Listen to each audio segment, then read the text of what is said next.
it's Friday, but this song will make you dread it. But don't dread it. The weekend is here. Hey, I want to give a special shout out to Quantum, one of our amazing sponsors of the show, and Therapy Blocks LLC, and a new sponsor today, Barclays Groomers. All right, before we talk to my fabulous friend and state Senate candidate, April Becker, I want to take a moment to nix the narrative. As you've come to expect on this show, we nix the narrative from the mainstream media. This is basically, I'm really the most qualified person to do this because I dedicated 18 years of my life to doing the news for everyone from CNN to CBS to Good Morning America. And so I know how they played their games, but we really are seeing something astronomical here lately. We are seeing how the media vilifies anyone who is of Christian faith if they're a Republican, but praises them if they're a Democrat. As we all know, right now, the front runner for the SCOTUS seat is Amy Coney Barrett. And earlier this week, Newsweek and Good Morning America chose to say that Amy Coney Barrett is a part of a group called People of Praise. And they tied it very inaccurately, very wrongly, to The Handmaid's Tale. They keep saying that as a Catholic, that her faith is just, it's too much. And you obviously can't do your job because you're a Catholic and you believe in Jesus and you're just so wrong. But at the same time, Joe Biden, Vice President Joe Biden, running to be president of this country, he's also Catholic. So how does the media portray Joe Biden? Oh, I'll tell you. CNN on July 18th said Biden is a man of faith and it will help him win the United States presidency. They say that his Catholic priorities are deeply American. So how is it that Biden as a Catholic is totally okay, but Amy Coney Barrett as a Catholic is just totally disgusting and wrong? It makes absolutely no sense whatsoever. But my friends, this is what happens day after day when we let the mainstream media put out their narrative 24/7. What's really shocking is if one of the Supreme Court nominees that the president was looking at was Jewish, we wouldn't have this discussion. If they were Muslim, we would so not be having this discussion. But if they're Christian, if they're Catholic, if they're Protestant, if they're Baptist, if they're Pentecostal, oh my gosh, we act as if they are insane. My friends, this is narrative. To assume that someone can't do their job as a justice, as a judge, because they're a person of faith is absolutely asinine. We would never say that to someone who is Muslim. We would never say that to someone who is Jewish, but it's always just perfectly all right and okay to say it to someone because they're a Christian, because they're Catholic, because gosh darn it, those people don't like abortion and they're bad. That's ridiculous. And this is the hypocrisy of the left. This is the hypocrisy of the left. When it comes to the issue of abortion, they're always saying, my body, my choice. I can do what I want. Oh, is that right? Is that right? That's very interesting because it's my body and I don't want to wear a mask. So shouldn't that be my choice? No, the horror from everyone from the left. No, because you're going to kill other people. Who am I going to kill if the rest of you are all hanging out in your homes because you're too afraid to go out or you're wearing the mask yourself? Think about it. And if you hate me so much, what do you care if I get sick and die? Although the recovery rate of COVID, I don't know if you've noticed this. If you're 0 to 19, it's 99%. 20 to 49 years old, 99%. 50 to 69 years old, it's 99%. 70 plus, it's 94%. I don't quite understand why we act so hypocritical all the time. I get why politicians are hypocritical. To be a successful politician, you actually have to be a hypocrite. You actually have to be a liar. You actually have to not have good morals, all sorts of things like that, because you wouldn't survive in politics if you can't.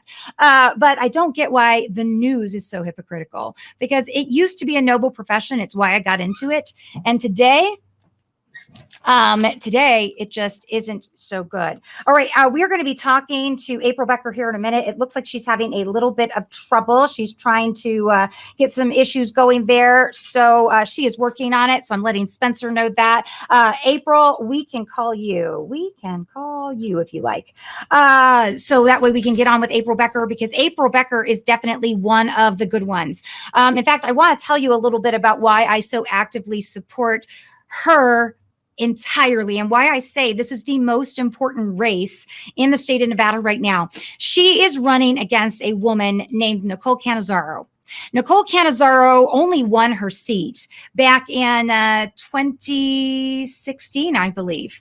2016. And she is already the most powerful woman in the state of Nevada. She's the second most powerful Democrat in the state of Nevada. And she is as corrupt as the day is long. If you live in Senate District 6, you have seen the billboards everywhere about corrupt Cannizzaro. And you may be saying, well, Michelle, why do they call her corrupt? You know, you're a member of the media. Tell me the truth. I just don't want to believe political mail. Hey, I get that. Here's the truth. She is deeply tied to every single union in this town. There you go. There you go. Let's talk about the fact that she took thousands upon thousands upon thousands of dollars from people like Michael Bloomberg's Everytown USA just to get elected. Let's talk about the fact that just in July, before the special session, Nicole took hundreds of thousands of dollars from one union, AFSCME, that wanted to make sure that they were not affected in any way, shape, or form in the special session. So she did that whole quid pro quo thing, you know, the thing that other people, you know, get in a ton of trouble for. Plus, she made illegal campaign contributions to other candidates. She has been tied to so much corruption. It is absolutely ridiculous. And it is time for corrupt leaders to get out of here. And we need good people who are honest, good people with integrity, good people who are going to do the right things for the state of Nevada. And I believe with all my heart that is April Becker. And I see April Becker is now on the line. So let's bring her in. April, you are my friend. I love you. My children love you. And I'm just so grateful that you're here with us today. Thank you, Michelle. It's a pleasure. And I don't know if everyone has had a chance to really get to know you personally. One of the things you do that I absolutely love is that you took an old ice cream truck and you covered it with April Becker stuff, and you go around neighborhoods all over Senate District 6 and give away ice cream to just get one-on-one with the people, which is fantastic, by the way. You are the future of politics because you get it when no one else does. So you're getting to meet people one-on-one, but if there's anybody watching who hasn't had a chance to meet you, why don't you tell them a little bit about yourself and why you're running? Well, I'm an attorney here in Las Vegas. I'm a mother of 3. I've lived in Las Vegas for about 30 years. In my district, I think I've been there 28 years. I just kind of got fed up. I was watching what was going on with our politics, and you know, I just really felt that people that were in office were not looking out for our best benefit, and it just kind of made me sick. And I talked about maybe running in 2015 and then again in 2017. And in 2019, it was the most anti-business legislative session in the history of our state. And I just told my husband, one of us has to run. And I joked that he's smarter than I am. And he said no, so it was me. There you go. And you were right. I believe there were more than 63 anti-business bills passed in the 2019 session. And it was all controlled by special interest money, whether that was Michael Bloomberg's Everytown USA, whether that was unions like AFSCME, or whether that was special interest groups like Planned Parenthood. But one other thing that they did, and Nicole Cannizzaro, your opponent, can truly be blamed for this, is that they violated the Constitution and illegally raised taxes on us, and they broke the Constitution because they didn't have the 2/3 vote, and it's because we're in such a minority in the Senate, which is absolutely atrocious. I know you hate taxes, but I also know this is why it's so important that you win and that Carrie Buck and Senate District 5 win, because that changes the balance of power a little bit. We won't be in the majority, but your vote there will make sure that Democrats can never pull that political nonsense, those dark of night stunts ever again. Right. You kind of have to think of it like a firewall. And I'm sorry, I'm in my campaign office, so you hear a lot of people coming in and out. But yeah, my position would be a firewall to protect Nevadans against these types of illegal taxes. Absolutely. And the abuse of power, I think that's a big thing. I mean, the one thing that we've been able to see is that there has been an abuse of power. Just in the two special sessions that we saw here in June, July, and in August, things were done in the cover of night. Things were done in the midst of darkness where people would wake up and go, wait, what happened? And I think overall, Nevadans are very frustrated with that. Yeah, yeah, definitely. So, what is it that you want to do when you are elected to help bring that balance and to help fight for all Nevadans instead of just special interest groups? Well, first of all, you need to think about what Nevadans actually want. You don't listen to the people that are giving you the most money. You listen to the people that put you in office. And that's kind of what I've been doing just in my ice cream truck, meeting people in my district and finding out what's important to them. And quite honestly, right now, what's important to them is going back to work and having businesses open. Our economy has been decimated this year, and I don't think it was necessary. It's frightening. It's frightening what has happened. When I drive around and I meet the people in my district, some of them haven't had any money since March. They lost their jobs. A lot of them, the places where they work, they're permanently closed. They'll not open back. So they don't know what they're going to do. They don't know where they're going to work. They don't know sometimes how to feed their family. And their kids can't even go to school now. They're not in a position to buy their children laptops. They don't have Wi-Fi. That's something that's extra that had to be cut. And how are their kids going to even go to school? It's horrifying, the situation when you actually go out and talk to people and some of the things that they are having to deal with. I mean, we have strong people in this state. They're good people, and they're hurting. 100%. My organization, Building a Better Nevada, we raised money to get laptops and Wi-Fi for kids in underprivileged areas. We were able to help one school. We were only able to help two classes, a third grade class and a fifth grade class. But the need was so great. And I think that's one of the things that people at home don't understand. They know that they're frustrated that we aren't going to work. They know that they're frustrated with at-home school and not going back into the classroom. But I don't think they know how to fight back. And one of the reasons for that is when you've got a Democrat governor, a Democrat controlled Senate, and a Democrat controlled assembly, one party is in total control. That is why winning seats like yours is so important, because we need to get back to being purple. We need to get back to balance. And I love that you're out there every single day meeting with people. You mentioned unemployment. That's been a disaster as well. Dieter still has not paid people out. And that means they don't know how they're going to survive. They don't know how they're going to put food on the table. They don't know how they're going to pay their rent. It's been very under closed cover, though. I mean, unless a whistleblower comes out, I don't think any of us will ever find out what's really going on. And Dieter, do you think when you get there, you can bring some transparency to the things that have just been so covered lately? Absolutely. I mean, that's what we need. We need balance and we need transparency. That's a huge issue. We've got, I hate to bash someone because I'm not in their shoes right now, but why doesn't our governor talk to us? Right. Just talk to us. You watch other states and the governor is out there and at least informing people what's going on. It's frightening right now for a lot of people. For me, I mean, it's just it's such an unknown, especially with our family. We have taverns and bars and restaurants, and we don't know from one day to the next what's going to happen. Absolutely. And it's a shame to say that politicians who I don't necessarily admire, like Bill de Blasio and Cuomo, they make a decision to talk to their residents every single day. Yet we only hear from Steve Sisolak when he wants to tell us to not celebrate 4th of July, not celebrate Labor Day, or to scold us to say that we're not good enough and we're not listening to him. I feel like that's the only time we really hear from him. And I think we need to hear from people on a regular basis. When you become state senator, how are you going to continually talk with your constituency and really Nevadans overall so that we don't get that with you, that we get that type of access? We know what's going on with you. How are you going to do that differently? Well, I've opened a campaign office here in my district, and I plan to leave it open. Probably not 6 days a week like I am right now, but 5 days minimum. And I would just want to have access. I want to set up TVs here where people can come and talk to me while I'm in session, while I'm working in Carson City, and have times that we can do Zoom meetings in my office. They can ask me questions and I can tell them what's going on. I plan to have an open door policy. I want people to be able to reach me. I want to return calls. That's the biggest complaint that I've heard about my opponent, is that she will not return calls.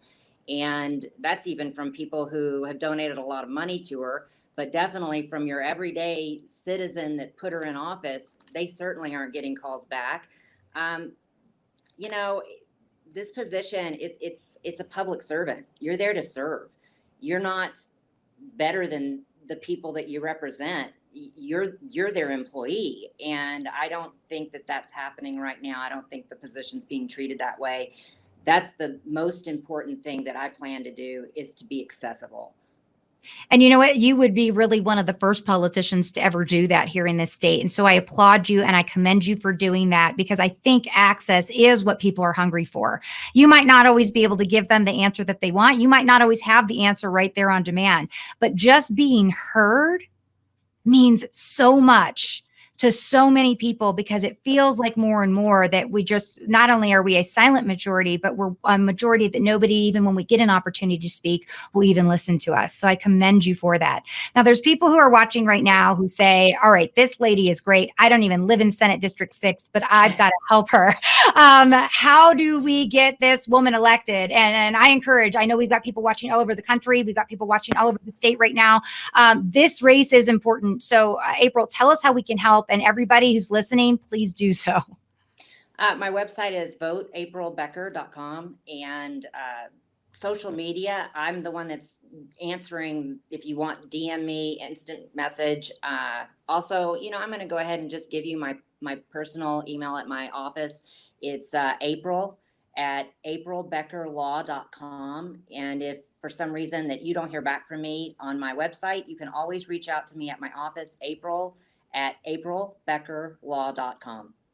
All right. We're going to put that in the comments as well. Aprilbecker.com, because she is so responsive. Oh, wait, I did it wrong. April@aprilbeckerlaw.com. Oh, April Becker Law. I'm going to write it down because I can't type and talk at the same time. And I can't come and walk at the same time, evidently. That is all too hard for me. Where are you going to be this week with the ice cream truck? Do you have that plotted out where you're going tomorrow in case people want to be on the lookout for you? I don't know the precinct number, but what we do is we go through 2 precincts every night, and it is all planned. We drop the literature the night before or early in the morning, and then I come through between 5 and 7. I don't know what precinct. They give me the map, my husband and I, before we go out, and it'll be, last night I was over in Desert Shores area, North Shores, so probably pick up somewhere around that same area. Do you want to see a video of my truck? Yes. I love her truck. If you haven't seen the truck, I see it all over because I live in Senate District 6. And it's absolutely amazing. She's going to show us a picture of it. So it's big and blue, and it's got April's beautiful face on it. There you go.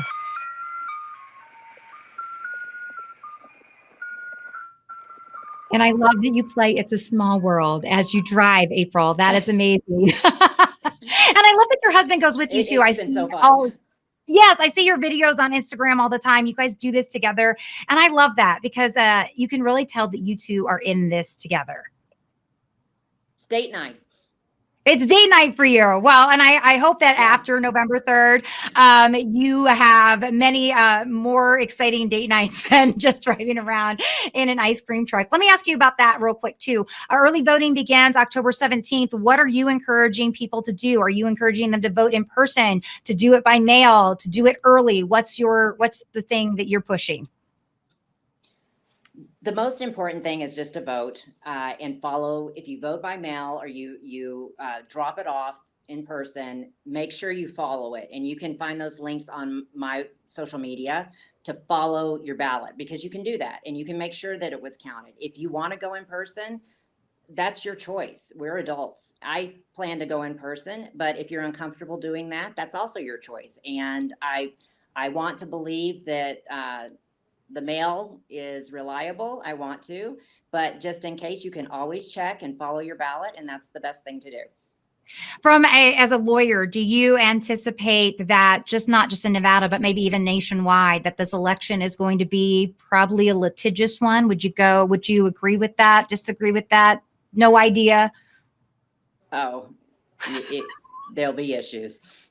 There are issues in a normal election year with normal ballots. And yeah, I mean, we have ballot harvesting now, and that was a felony, I think, a month ago in Nevada. I think there will be issues there. Like I said, in a normal election year, there are always some issues. So of course, there'll definitely be things that go wrong or are perceived to have gone wrong. So yeah, it'll be a mess, unfortunately.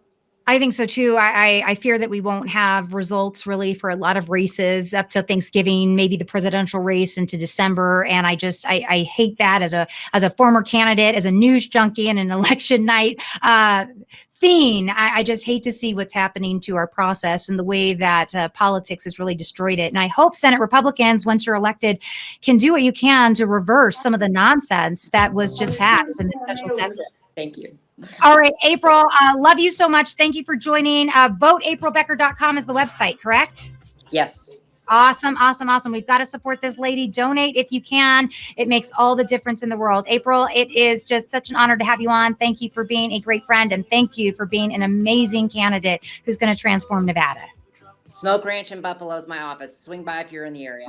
Thank you, Michelle. Thank you, April. All right, in the next block, guess what? I've got a giveaway for you. A $50 giveaway to Bark Place Grooming. You're going to want to call 702-221-7283 if you want to win that. Plus, we're going to talk about the mask police tasing a woman at her son's football game. Oh, good googly. We will be back in just a few.